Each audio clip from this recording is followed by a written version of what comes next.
अखण्डमण्डलाकारम्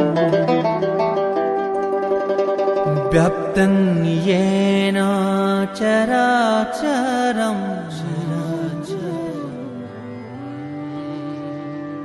तत्पदं दर्शितं येन तस्मै श्री गुरवे नमः।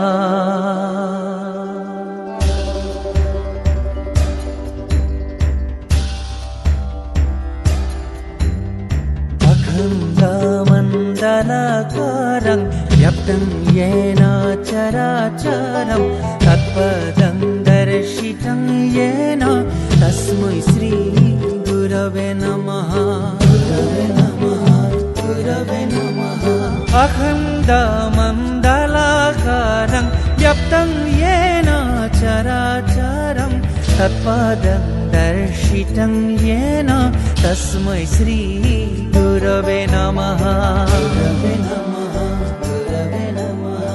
अखण्डमण्डलाकारं व्याप्तं येन चराचरं तत्पदं दर्शितं येन तस्मै श्री गुरवे नमः। गुरवे नमः।